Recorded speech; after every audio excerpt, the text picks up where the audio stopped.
Assalamualaikum warahmatullahi wabarakatuh.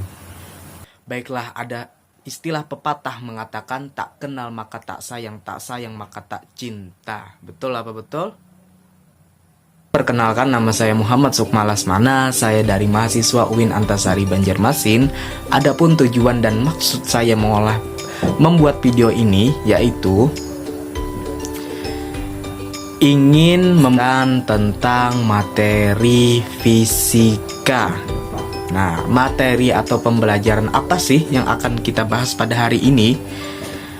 Yaitu nanti saya beritahu.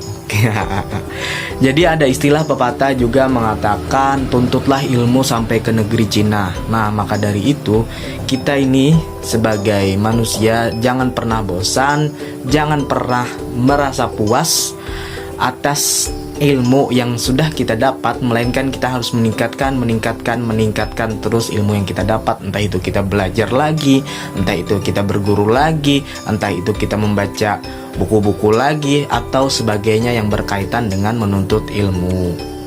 Jika kalian sudah memiliki ilmu yang banyak, maka kalian itu tidaklah menjadi orang yang rugi, orang yang menyesal, melainkan orang yang memiliki tujuan arah yang benar nanti ke depannya. Entah itu kalian mendapatkan bekal di masa depan ataupun sebagainya.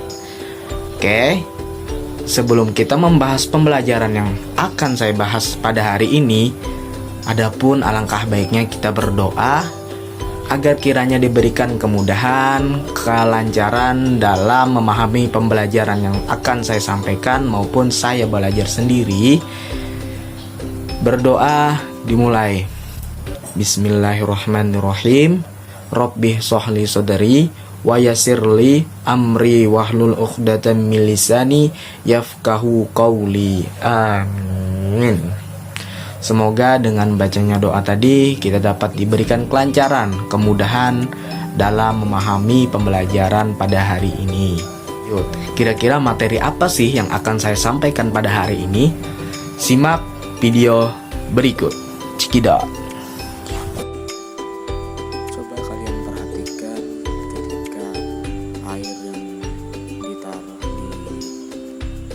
di sebuah panci itu diletakkan di kompor yang menyala, air es batu itu dia akan mencair ketika kompor itu menyala. Kira-kira dari sini apakah kalian dapat mengetahui materi apa sih yang akan saya sampaikan pada hari ini? Oke, bisa kalian simak.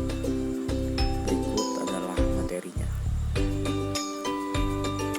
Nah, berkaitan dengan video yang kita tonton tadi, yang ditampilkan tadi, di situ secara tidak langsung kita melihat bahwa benda-benda apapun yang ada di sekitar kita itu sangat berpengaruh dan sangat terpengaruh terhadap perubahan suhu.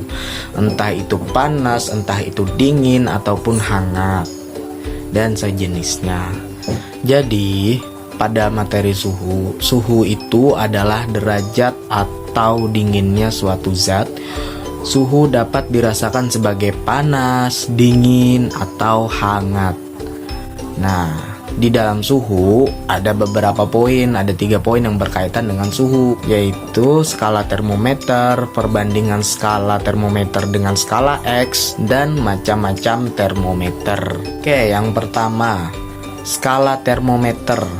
Skala termometer itu adalah suhu diukur dengan menggunakan termometer. Terdapat 4 jenis skala termometer, yaitu yang pertama Celsius, yang kedua Reaumur, yang ketiga Fahrenheit, dan yang terakhir Kelvin. Nah, dan untuk rumusnya bisa dilihat sebagai berikut.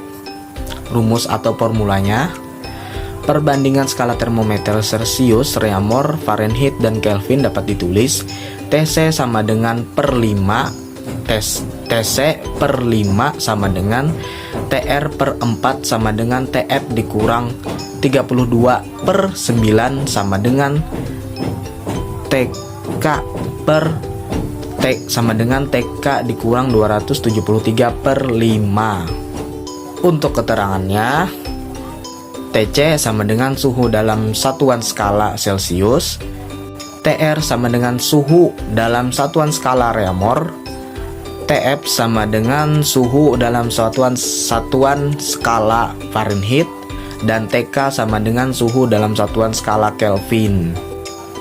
Lanjut, perbandingan skala termometer dengan skala X. Nah, misalkan dibuat sebuah termometer X dengan titik didih air TDX dan titik beku TBX. Nah, bisa lihat sebagai berikut.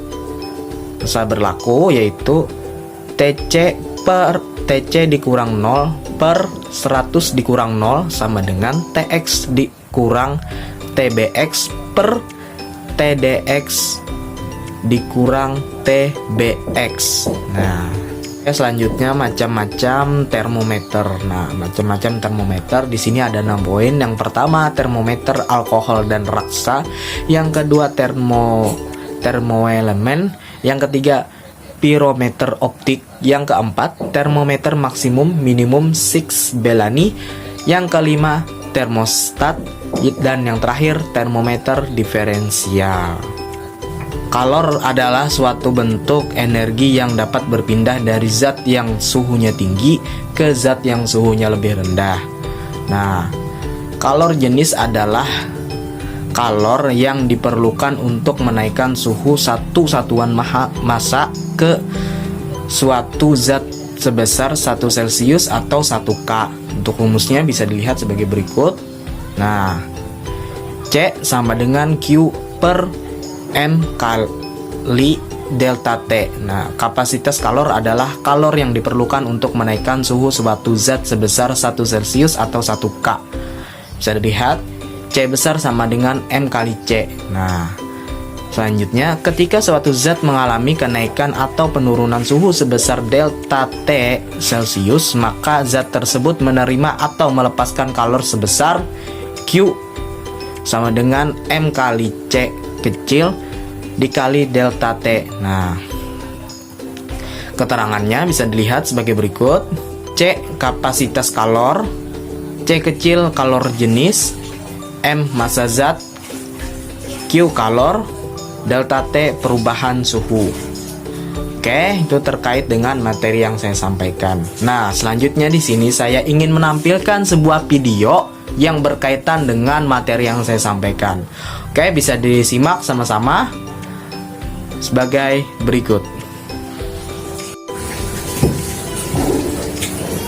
Lagi pada ngapain? Oh, nungguin ya. Oke. Di sini ada alatnya. Yang pertama kita siapkan lilin. Yang kedua bendanya itu balon.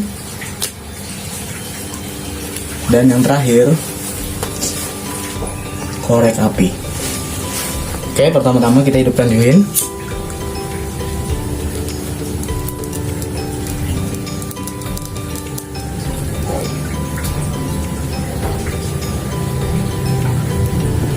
Kita letakkan di sini.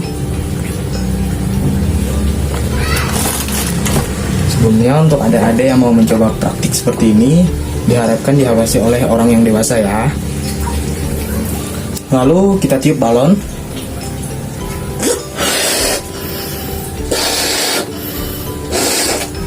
Dan kita letakkan di atas lilin ini. Kita lihat apa yang akan terjadi. Balon meletus setelah kita letakkan di atas lilin. Selanjutnya yang kedua, kita hidupkan lagi lilinnya. Balon tidak kita tiup, namun akan kita isi dengan air. Dan kita lihat apa yang akan terjadi.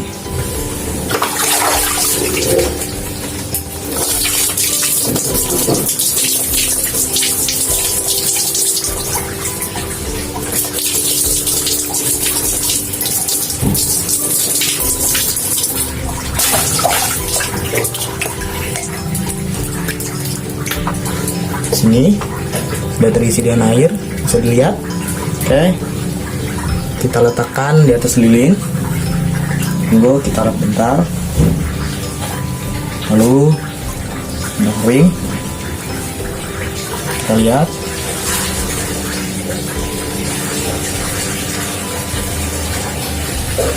terjadi apa-apa. Kita ulang sekali lagi ya. Balon tidak meledak, kosong namun tidak meledak. Balik lagi. Ternyata tidak terjadi apa-apa pada balon yang telah kita isi dengan air, lalu kita letakkan di atas lilin yang menyala dengan api. Mengapa hal demikian terjadi? Ada yang bisa jawab? Oke, ada yang bisa? Sebelum itu kita padamkan lilin dulu ya. Kunci memadamkan api. Nah, memadamkan lilin yaitu harus tenang. Lihat. Seperti itu. Demikian video mengenai tentang praktik pengaruh suhu terhadap benda, yaitu berupa balon yang ditiup angin, yang ditiup dengan mengisi udara dan diisi dengan air, lalu diletakkan di atas lilin. Demikian, terima kasih. Bye-bye.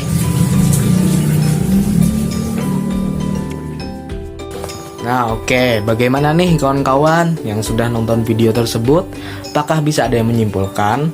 Nah, di situ banyak yang bisa kita simpulkan. Contohnya, pengaruh dari lilin yang berapi itu terhadap balon yang meletus, terkena panas, ataupun juga pada balon yang diisi air lalu diletakkan di atas lilin yang sudah berapi itu tidak meletus. Mengapa demikian? Itu karena pengaruh dari air tersebut yang menyerap suhu panas sehingga balon tersebut tidak meletus. Oke, di sini saya ada salah satu contoh soal yang berkaitan dengan suhu, yaitu bisa disimak sebagai berikut. Bisa dicatat untuk soalnya, yaitu air sebanyak atau bermassa 2 kg bersuhu 40 Celcius akan dipanaskan hingga bersuhu 70 Celcius. Nah, jika diketahui kalor jenis air 4186 Joule per kg Celcius, berapakah kalor yang diserap oleh air tersebut? Sebelum itu, kita menjawabnya menggunakan ciri khas anak fisika, yaitu diketahui, ditanya, dan dijawab. Diketahui M sama dengan 2 kg, C sama dengan 4186 Joule per kilogram Celcius, delta T sama dengan dalam tutup buka kurung 70 dikurang 40 tutup kurung Celcius. Nah, artinya itu suhu awal dikurang suhu akhir atau suhu yang dituju, yaitu 70 dikurang 40 sama dengan 30 Celcius. Ditanya Q besar, lalu dijawab Q sama dengan M kali C kali delta T. Nah, Q sama dengan 2 dikali 4186 dikali 30 Celcius. Q sama dengan 251.160 Joule. Nah, itu untuk jawaban dari contoh soal yang saya berikan. Nah, jadi untuk kesimpulan pada pembelajaran kita hari ini yaitu suhu merupakan suatu perpindahan dari entah itu panas, dingin ataupun hangat pada ruangan tertentu ataupun di luar ruangan. Dan suhu juga dapat berpengaruh pada benda-benda tertentu, misalnya pada besi, pada balon yang saya praktekkan tadi ataupun yang lainnya.